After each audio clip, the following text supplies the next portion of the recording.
Bonjour à tous, je m'appelle Jonathan Pinet et je suis le cofondateur de GoPhoenix.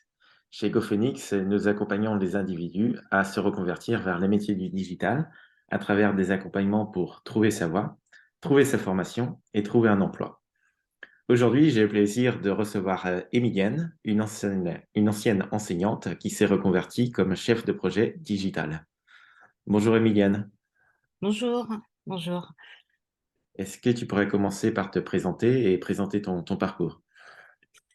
Alors oui, je suis Emilienne et pour faire simple, aujourd'hui je suis chef de projet digital. Alors pour mon parcours, j'ai eu un parcours, on va dire, en quoi, deux grandes étapes. Donc à la base, je suis enseignante d'espagnol de formation, un métier que j'ai exercé pendant plus de 15 ans au Cameroun et en France, hein, en étant notamment en région parisienne. Et par la suite, j'ai fait un petit peu de traduction aussi, parce que j'aime bien les langues et j'ai fait une formation je me suis spécialisée un petit peu dans la traduction de l'anglais vers l'espagnol. Ça a duré, enfin, je le fais encore jusqu'aujourd'hui, hein. Et donc voilà, en fait, et il y a quoi, 3 ans, 2 ans, 2 ans et demi, j'ai fait une reconversion dans la gestion de projet digital. Le métier que je commence à pratiquer depuis, on va dire 1 an vraiment. Voilà. Donc D'accord. pour faire court, c'est ça, parce que je vais pas m'étaler, ce serait trop long. Du coup, est-ce que tu Voilà. peux nous raconter comment tu as découvert ce domaine?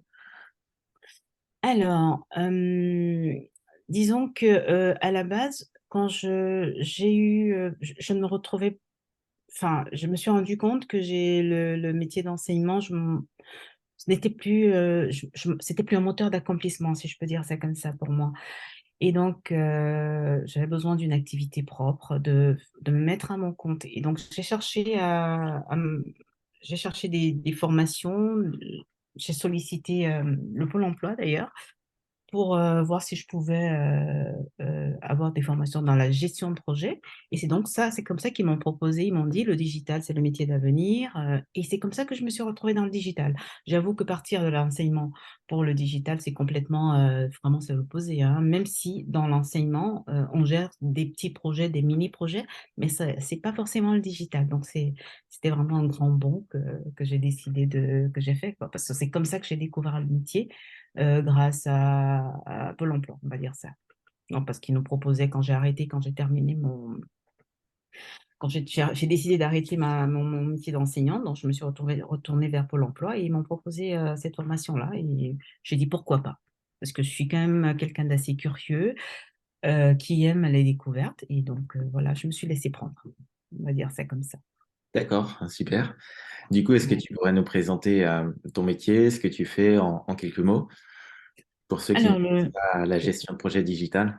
Alors, la gestion de projet digital. Un chef de projet digital, c'est quoi? C'est, comme on dit souvent, c'est un chef d'orchestre qui travaille avec plusieurs équipes pour donner de la visibilité, soit à un particulier, soit à une entreprise qui en a besoin. C'est-à-dire qu'elle a un projet de, de, de se faire connaître, de propulser ses ventes, enfin, tout ça. Et donc, le chef de projet, lui, il travaille, il coordonne les équipes, les différentes équipes, les parties prenantes, les développeurs, les marketeurs, les designers, donc il fait le lien entre toutes ces équipes-là pour, atteindre les objectifs du client. Donc en fait, c'est vraiment ça le rôle du chef de projet. Donc, Et ça donc doit il être bien collaborer avec les autres équipes, de connaître ce qu'ils font, leur métier, etc. On va pas te demander d'être développeuse, mais ah non! Non, justement, le chef de projet a des petites notions d'un peu de tout. Un petit peu de marketing, un petit peu de développement, parce que moi je fais du WordPress, un petit peu du design aussi, parce qu'il faut connaître l'utilisateur. Donc un petit peu on a des petites notions de tous les corps de métier avec lesquels on collabore, on travaille en fait. C'est vraiment ce qui est intéressant. ouais, tu parlais tout à l'heure de curiosité. Je suppose que c'est une qualité qui est valorisée chez les chefs de projet Ah digitaux. bah, sinon, sinon ça va pas. Si tu es chef de projet et que tu es pas curieux, ah non, non, non, ça va pas parce que c'est un métier qui bouge, qui évolue, qui change Et donc, il faut suivre, quoi. D'accord. Donc, du coup, Pôle emploi t'a parlé de ce métier, t'as parlé de formation. Comment tu t'y es prise pour valider que c'était ce qui te faisait envie? Alors, je leur ai proposé de m'inscrire à la formation et ils me l'ont accepté. Et donc, je me suis mise à me former. Voilà, c'était vraiment enfin, c'était très, très simple pour ce qui est de ma part. C'était vraiment très, très simple. Je me suis prise comme ça, je leur ai proposé, ils ont validé. Ça a été subventionné complètement par le Pôle emploi, donc j'ai pas eu à payer quoi que ce soit de ma poche. Très bien. Et la formation, comment ça s'est passé, hein? Alors, la formation, parlons-en. C'était une formation à distance. J'ai été formée par Open Classrooms et donc ça a duré presque 2 ans. Oui, Et à la fin de la formation, j'ai eu droit à un diplôme de fin de formation, chef de projet digital. Donc, et pendant la formation, nous avons des parcours tout un parcours sur 10 projets que nous devons valider. À la fin de chaque parcours, à l'issue des 10 parcours,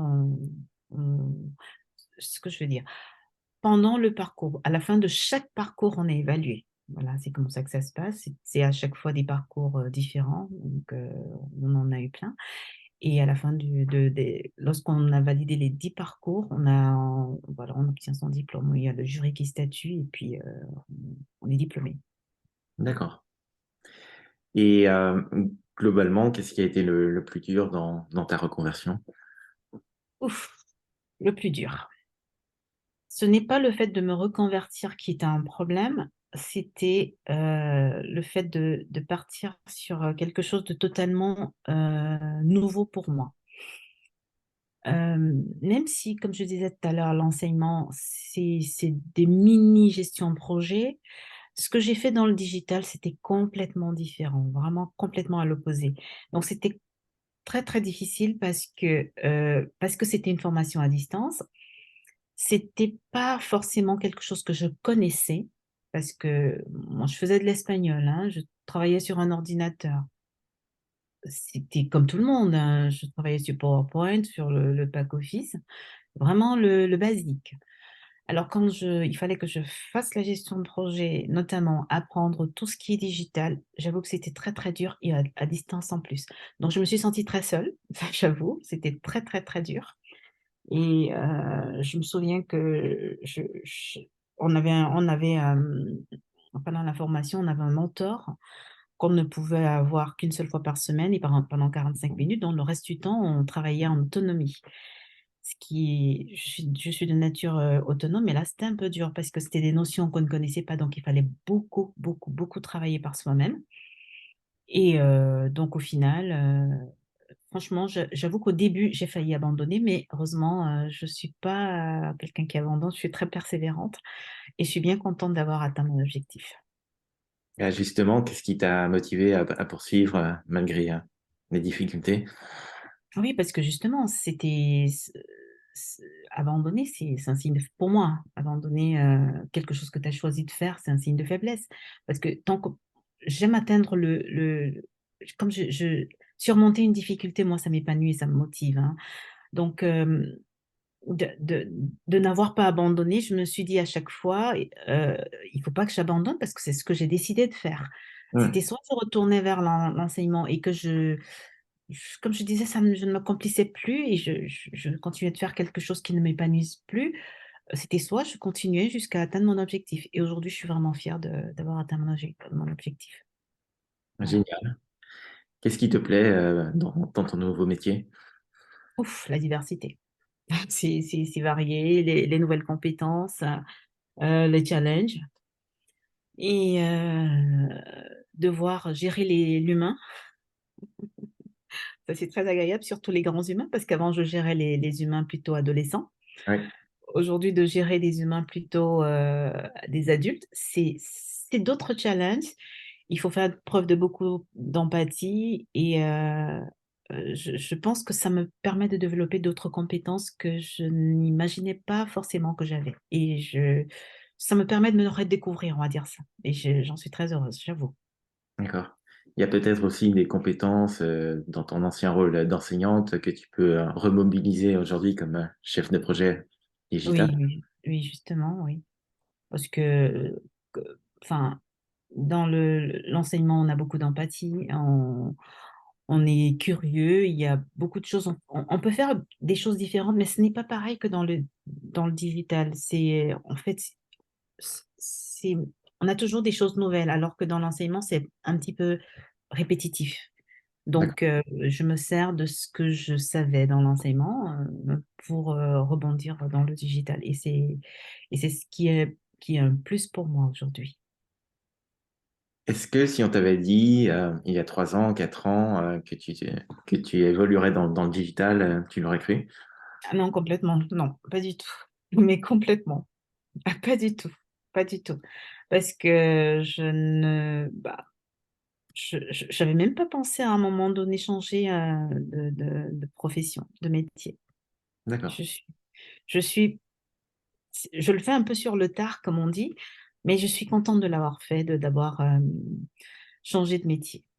Non, si on m'avait dit il y a 3 ans, vraiment, que j'aurais pu faire autre chose, j'aurais dit non, c'est pas vrai. Mais bon, La preuve en est l'humain, que c'est possible. et c'est possible, justement. C'est ça, justement, la force de l'humain, de pouvoir changer, de s'adapter, se reconstruire. Voilà. Super. Et une dernière question. Quel conseil partagerais-tu aux personnes comme toi qui veulent se reconvertir dans la gestion de projets digital? Alors, le digital, c'est assez vaste. C'est tout le temps en évolution. Il faut déjà se demander si c'est ce qu'on a envie de faire et si ça correspond vraiment à sa personnalité. Parce que si on n'est pas prêt à suivre l'évolution des choses, parce que le monde évolue tellement et le digital aussi, il faut déjà être sûr que c'est ce qu'on veut faire, moi je pense, et être prêt à se réinventer, hein. Parce que ça, je pense, que c'est la base quand on fait dans le digital, parce que ça bouge, ça évolue, donc il faut suivre. Et puis, comme je dis toujours, ça c'est mon cas, il n'est jamais trop tard pour se reconvertir ou pour se lancer dans un nouveau métier, quoi. Un grand merci pour ton témoignage, Emilienne. Je t'en prie, c'est avec plaisir.